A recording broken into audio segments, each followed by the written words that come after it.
ప్రేక్షకులు ఛానల్కు కొన్ని క్వశ్చన్స్ రాశారు. వాటిని యాంకర్ గారు మీకున్న డౌట్స్ని క్వశ్చన్ రూపంలో నాకు అడుగుతున్నారు. వారు ఇప్పుడు క్వశ్చన్లు అడుగుతారు, మనం సమాధానాలు చెప్పే ప్రయత్నం చేద్దాం. ఓకే సార్, మనకు ఫస్ట్ క్వశ్చన్ వచ్చేసి కింద కామెంట్ సెక్షన్లో కామెంట్ చేశారు. చాలామందికి ఫేస్ పైన ఆయిల్ వస్తుంది సార్. ఇలా ఆయిల్ ఫేస్ రావడానికి మెయిన్ రీజన్స్ ఏంటి సార్? శరీరంలో చాలా గ్రంథులు ఉంటాయి. మనకు నోట్లో సెలైవా వస్తుంది, కళ్ళల్లో లాక్రిమల్ గ్లాండ్స్ అని ఉంటాయి, వాటి నుంచి వస్తుంది. అలాగే చర్మం హెల్దీగా ఉండడానికి కోసమని సెబేషియస్ గ్లాండ్స్ అని ఉంటాయి. వాటి నుంచి చిన్న చిన్న ఆయిలీ సీక్రెషన్స్ వస్తుంటాయి.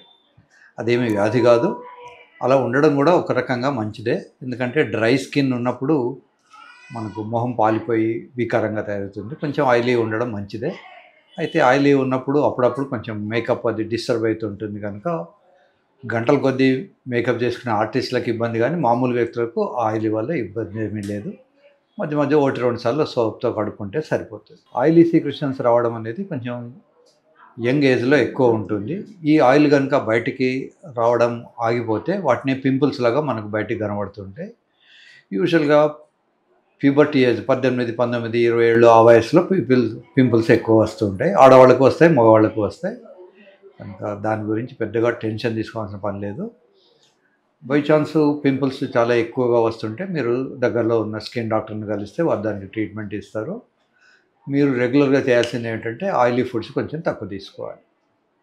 ఓకే సార్, మన నెక్స్ట్ క్వశ్చన్ ఏంటంటే ఫేస్ పైన ఇప్పుడు కామన్గా పెద్దవారికి చూసుకుంటే ఫేస్ పైన ముడతలు పడతాయి. ఇప్పుడు ఏజ్తో సంబంధం లేకుండా చిన్నవారికి కూడా ఫేస్ పైన ముడతలు పడుతున్నాయి. ఇలా కారణాలు ఏంటి సార్? ఇలా ముడతలు పడవద్దంటే ఏం చేయాలి? ఒకటేమో స్ట్రెస్ తగ్గించుకోవాలి.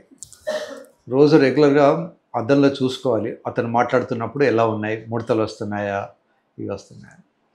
ఇప్పుడు ఎట్లాగైతే చేతులకు కాళ్ళకు ఎక్సర్సైజ్ ఉంటుందో ఫేస్ కూడా కొన్ని ఎక్సర్సైజ్లు ఉంటాయి. మిర్రర్ ఎదురుగా పెట్టుకొని ఇలా గాలి పీల్చుకోవడం, కళ్ళు గట్టిగా మూసుకోవడం, కళ్ళు తెరవడం, ఈ ఎక్సర్సైజ్ చేస్తుంటే ఫేషియల్ ఎక్సర్సైజెస్ అంటారు. ఈ ఫేస్ ఎక్సర్సైజెస్ అయితే ఫేస్ కూడా చిన్నపాటి మసాజ్ చేసుకోవచ్చు. వేరే వ్యక్తి రాకుండా మనమే ఇట్లా ఇలా ఇలా అంటే మజిల్స్ కానీ టోన్ వస్తూ ఉంటుంది ఇక్కడ. అప్పటికి ఇంకా ఎక్కువ వస్తూ ఉంటే కొన్ని ఇంజెక్షన్స్ ఉంటాయి. ఆ ఇంజెక్షన్స్ కనుక మనకు బొటాక్స్ అంటారు, అవి కనుక బొటాక్స్ ఇంజెక్షన్స్ ఇస్తే ఆ రింగిల్స్ రాకుండా కూడా ఉంటాయి. సో శరీరంలో ఎముకల చుట్టూ కూడా రకరకాలైనటువంటి కండరాలు ఉంటాయి. మనకు యూజువల్గా జిమ్కి వెళ్ళినప్పుడు చేతులకు ఉండే కండరాలు ఈజీగా కనబడుతుంటాయి మనం బైసెప్స్ ట్రైసెప్స్ చేసినప్పుడు. మరి ఫేస్కి కూడా కొన్ని కండరాలు ఉంటాయి కనుక ఫేస్ కండరాల కోసం చిన్నపాటి ఎక్సర్సైజ్, పెద్దగా కష్టపడక్కర్లేదు. ఓ కుర్చేసుకొని అద్దం ముందు కూర్చొని రకరకాల ఎక్సర్సైజెస్ కొన్ని నిమిషాలు చేస్తూ ఉంటే ఈ ఫేస్ కూడా అట్రాక్టివ్గా ఉంటుంది.